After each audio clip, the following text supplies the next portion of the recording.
A vision that changed my life forever. After I was discharged from the hospital, I went back to the monastery where other monks cared for me. I grew weaker and weaker and was lapsing into unconsciousness. I learned later that I actually died for 3 days. My body decayed and stunk of death, and my heart stopped beating. My body was prepared for cremation and was put through traditional Buddhist purification rites. Although I faded away in my body, I remember my mind and spirit were fully alert. I was in a very, very powerful storm. A tremendous wind flattened the whole landscape until there were no trees or anything else standing.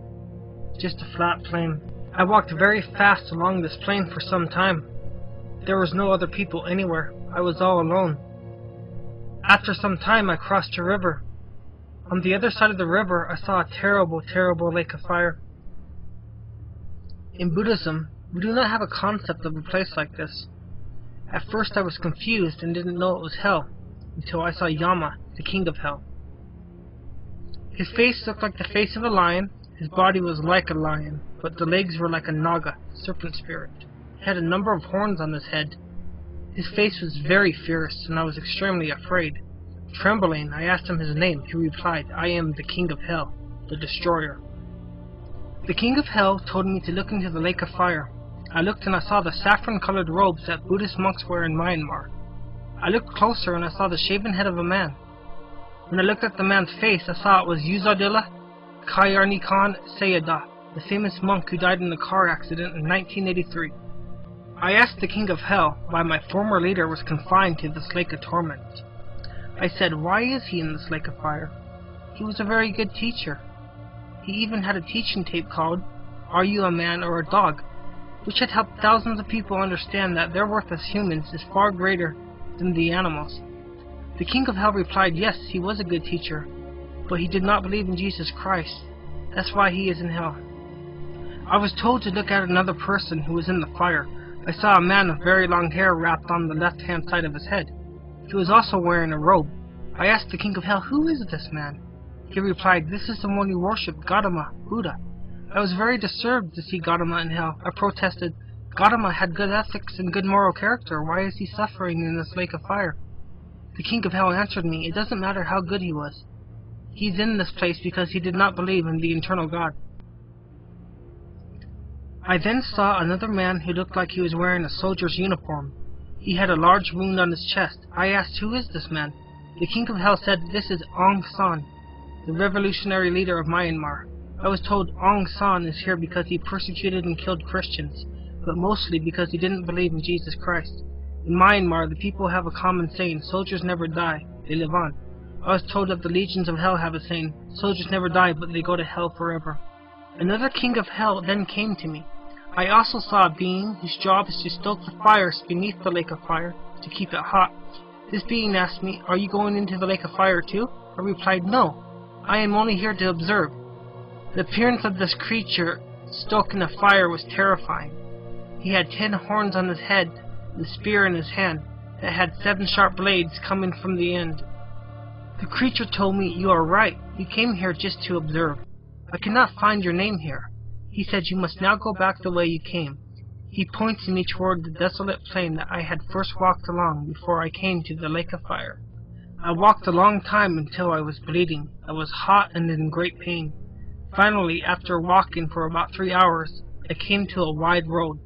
I walked along this road for some time until I came to a fork. One road going off to the left was wide. A smaller road went off to the right-hand side. There was a signpost at the fork saying that the road to the left was for those who do not believe in the Lord Jesus Christ. The smaller road to the right was for believers in Jesus. I was interested to see where the larger road led, so I started down it. There were 2 men walking about 300 yards ahead of me. I tried to catch up with them so I could walk with them.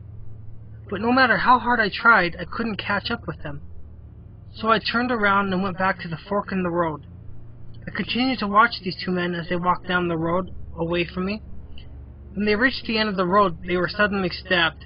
These 2 men cried out in great pain. I also cried out when I saw what happened to them. I realized the bigger road ended in great danger for those who traveled down it. I started walking down the Believer's Road instead. After traveling for about 1 hour, the surface of the road turned to pure gold. It was so pure that when I looked down, I could see my own reflection perfectly. I then saw a man standing in front of me. He was wearing a white robe. I also heard beautiful singing. Oh, it was so beautiful and pure. It was much better and more meaningful than the worship we have in our churches here on earth.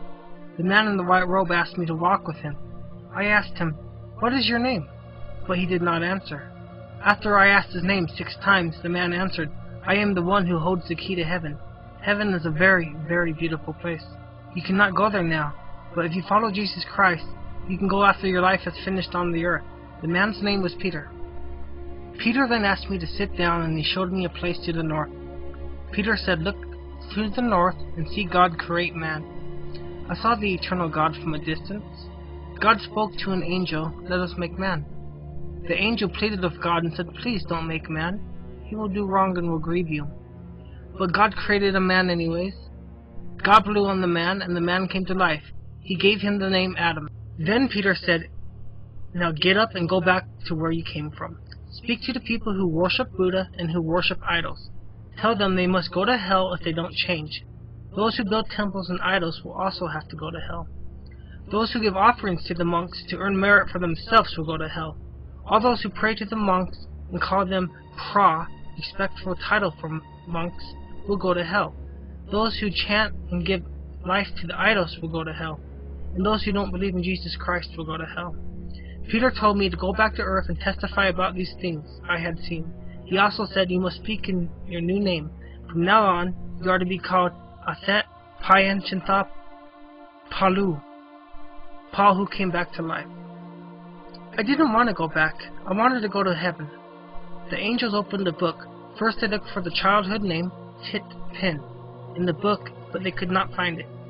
They then looked for the name I had been given when I entered the Buddhist monkhood, Unada Hanida Ishantariya, but it wasn't written in the book either. Then Peter said, "Your name is not written here. You must return and testify about Jesus to the Buddhist people." I walked back along the gold road again. I heard beautiful singing, the kind of which I had never heard before or since. Peter walked with me until the time I returned to the earth. He showed me a ladder that reached down from heaven to the sky. The ladder didn't reach the earth, but stopped in midair. On the ladder I saw many angels, some going up into heaven and some going down the ladder. They were very busy. I asked Peter, "Who are they?" Peter answered, "They are messengers of God.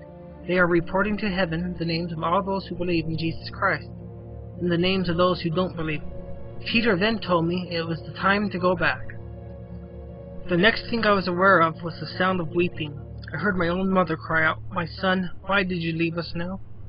I also heard many other people weeping. I realized I was lying in a box. I started to move. My mother and father started shouting, "He is alive! He is alive!"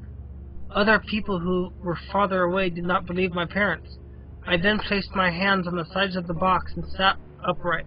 Many people were struck with terror. They cried out, "It's a ghost!"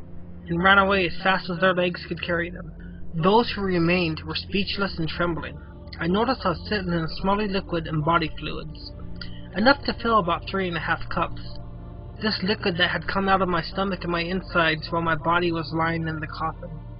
This is why people knew I had indeed been dead. Inside the coffin there was a type of plastic sheet fixed to the wood. The sheet is placed there to retain a corpse's liquids because many dead bodies release much fluid like mine did. I learned later that I was just moments away from being cremated in flames. In Myanmar, people are placed in a coffin, the lid is then nailed shut and the whole coffin is burned. When I came back to life, my mother and father were being allowed to look at my body for the very last time. Moments later, the lid of my coffin would have been nailed shut and I would have been cremated. I immediately started to explain the things I had seen and heard. People were astonished. I told them about the men I had seen in the lake of fire and told them only the Christians know the truth, that our forefathers and us have been deceived for thousands of years. I told them everything we believe is a lie. The people were astonished because they knew what kind of monk I had been and how zealous I had been for the teachings of Buddha. In Myanmar, when a person dies, their name and age is written on the side of the coffin. When a monk dies, the monk's name, age, and number of years he has served as a monk are written on the side of the coffin. I had already been recorded as dead, but as you can see now, I am alive.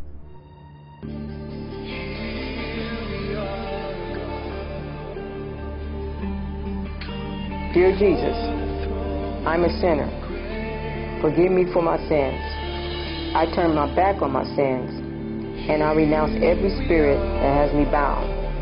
I believe that Jesus died on the cross for me. Come into my heart and be my Savior.